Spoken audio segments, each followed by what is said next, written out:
American Fairytale, Chapter 1. Long ago, in an empire named England, there lived a boy. The boy lived on a magnificent estate filled with all sorts of comings and goings, but he was lonely. For although he was fed, clothed, and educated, the young boy had no one who truly cared for him.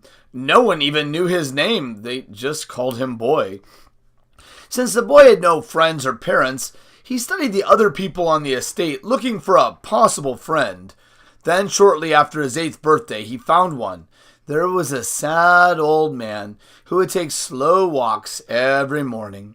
Men would follow him about, but they never got too close. The boy recognized a lonely soul when he saw one, and one day he popped out of some bushes right in front of the old man. The old man gasped in surprise. A grumpy, "Giles! Is this an example of how you run my estates? What is this street urchin doing here?" "I'm not a street urchin," the boy retorted. "I live here too, and we are going to become friends." "Oh, we are we?" roared the old man. "Yes," said the boy matter-of-factly. The old man was the master of the estate and held much power in the empire. Men halfway around the world obeyed his smallest command. Powerful men respected him and sought his advice. Yet for all his power, all the honors given him, and all his money, the man was miserable. The boy was just what he needed to revive his spirits. They started taking walks together. Then the boy began to accompany the old man on his business trips to London. And then the boy was always with him. Although powerful men sought the man was more and more interested in what the boy thought. These thoughts amused him greatly, and he found himself courting the boy to everyone he encountered. At some point, the man became Grandpa, and the boy William. Did the man name them? Well, it would seem logical, since he was a man of great leadership qualities, his position in society, and being the senior partner in the relationship. Did the boy name them? Well, it seems possible, considering how much value the old man put on what the boy thought, and how he would indulge the boy even in trivial things. Whoever named whom, these were their new names. Grandpa wanted William on the hunt, because he couldn't bear to part with him even for a few hours. Many chided him, implored him, and argued with him about the folly of this course of action. Grandpa would have none of it. He had one of the best riders in the empire teach William to ride, and William took to it like a fish to water. Since no one knew when William was born, Grandpa decided it was St. George's Feast, April the 23rd. On his first birthday with Grandpa, William received a beautiful hunting rifle. All of Grandpa's associates shook their heads. "The boy is too small for such a gift," they clucked. William overheard this and demanded to fire the gun. He looked ridiculous, lugging the thing out to the lush manor lawn, followed by amused guests. Grandpa loaded the gun for him, explaining each step carefully, and then handed him the weapon. To everyone's shock, William hefted the rifle, aimed, and fired. Instead of falling on his rump, William only staggered back a few steps. Then William loaded the gun, just as his grandfather had. Raising it again, he fired and this time cried out in delight as he hit his mark. Turning to his grandpa, he said, "I'm sorry I missed the target the first time, Grandpa, because this is a splendid gun. I think it's the grandest gun anyone has ever gotten in the whole wide world." William won the hearts of the crowd with those words, but they meant even more to his grandfather. The older man put great stock in a divine hand that guided the affairs of men, and in this event, he recognized something. The boy was unusually strong for his age, and Grandpa realized that strength was a gift from heaven. Some men are equipped to count money, some to mend bodies, others to teach young minds. But William was built to be a hero. The next day, Grandpa took William to London and bought him a brace of dueling pistols. Next, he went to another craftsman and purchased a fine cutlass. Noticing William was quiet as they walked out of the swordsmaster's shop, Grandpa asked him if he didn't care for the sword or the pistols. "Oh, they're marvelous, Grandpa. Well, it's like this, Grandpa. I'm worried I'll get spoiled and disappoint you. You read in the Holy Book last Monday about a wise son making his father glad, but a foolish son being heaviness to his mother. I never want to be a heaviness to you, Grandpa. Blinking back tears, Grandpa insisted he saw little chance of that. Besides, he said, pausing to control the flood of emotions within, these are not gifts, but tools. They are keys to you becoming a man.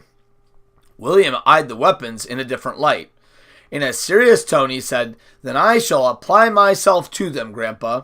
Now Grandfather had to guard himself from bursting out in laughter at the serious little man.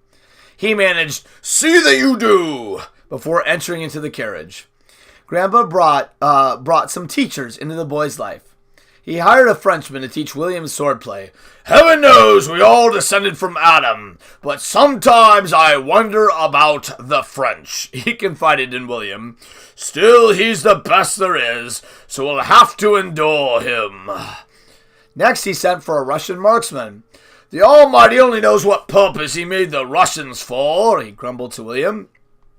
As far as I can see, all they generally have a talent for is consuming vast amounts of liquor and being backward, which should help us be thankful that we're sons of merry England.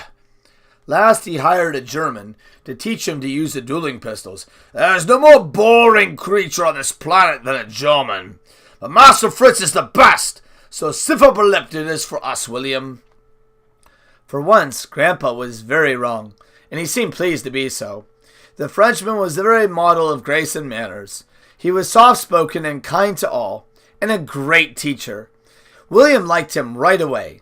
The Russian was a bear of a man, who seemed gruff and talked very little. He scared William more than a little, but as William got to know him, he grew to like him. Grandpa grew to respect him too. He found the Russian a very skillful chess opponent. His grandpa commented after that, Who'd have thought a Russian could play chess? They would play every night while William watched the quiet drama unfold on the wooden board. It was the German who captured everyone's heart. He was a man who could tell a great story, and since he traveled all over the world, he had many stories to tell. People hung on his every word, as his tales were about action, life, humor, sadness, excitement, and mystery, woven into an exotic tapestry. William loved his teachers so much he insisted on learning their languages. They thought this humorous, and merely indulged him until they learned he was in earnest. Then they set aside time to teach him, and learn he did. At social events Grandpa attended, some visiting dignitaries were surprised to be addressed in their own language by the young man. Each teacher earned his keep in his craft. William became quite the swordsman, tracker, rifleman, and pistol shooter. Of course, Grandpa did not seek an occasion to practice such skills, but he was proud of William's abilities all the same. On hunts, men began to see the preteen as an adult due to his skill.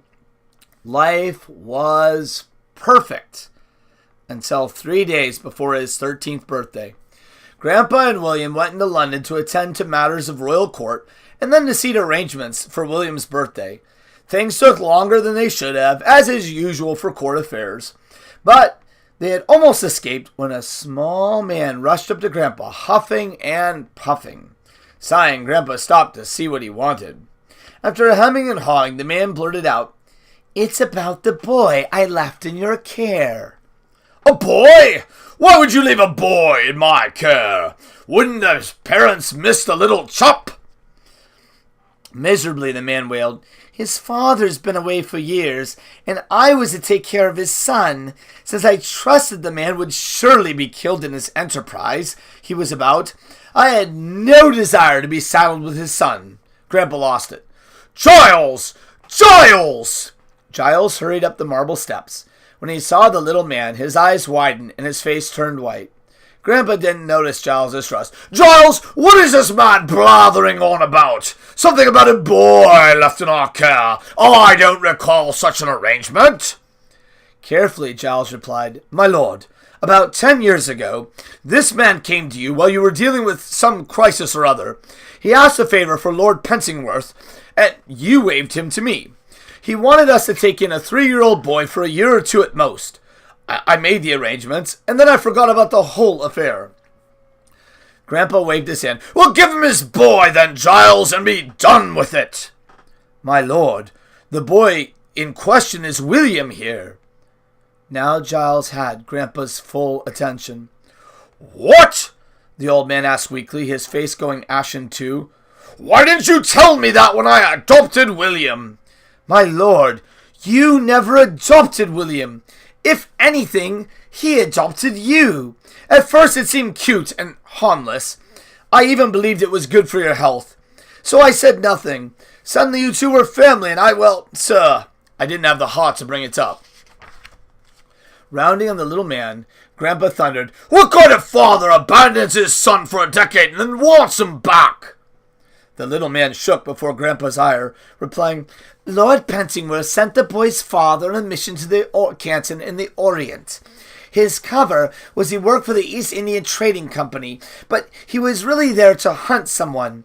He spent a year or two learning the language and the culture before slipping into forbidden territory on his mission." Grandpa raised his eyebrows. "This is why you had believed he would not return?" "No. As dangerous as slipping into Canton without permission is, the man was hunting something of far greater danger. We didn't hear from him for 8 years after, until last night. He appeared in the mansion grounds on the stroke of midnight, insisting on an audience with Master Pentingworth." Grandpa's eyes narrowed. "I wasn't aware the Crown had such a mission in play." "They did not." Grandpa's eyebrows raised again. "I was not aware the East India Trading Company had such schemes in play." "They did not either." Grandpa opened his mouth, but a quiet "Grandpa" stopped him. Little William asked, "Grandpa, would you ask him if my mother is still alive?" Shaking his head, the little man said, "I'm afraid not, child. She died in the streets of London before I was given charge of you. It appeared that footpads or cut purses did her in, but I don't believe it. Your father has dangerous enemies, boy. Perhaps it is a divine blessing that you have been nameless all this time." Grandpa snapped, "Don't talk to me about divine blessing, you miserable little toad! God's mercy and wisdom has walked here, in spite of your shirking your duty." He spun away, and then realizing something, he spun back. "Your Master Pentingworth is a nobody. Oh, he has some money and a few powerful friends, but he's really insignificant in the grand scheme of things. Why would he—" The little man began to tremble visibly. "I have said too much already. Well, whatever you think of me, the boy must be given back to his father." Looking down at William, Grandpa said bravely, "Well, I guess I'll have proper grandparents and all that now. Even a proper birthday." The boy returned his gaze, answering, "Though I have 1,000 grandpas, you will always be my grandfather." At this, the old man did cry. Giles got him out of the building as quickly as he could, but other men saw the dignified lord weeping mightily. That is the end of chapter 1.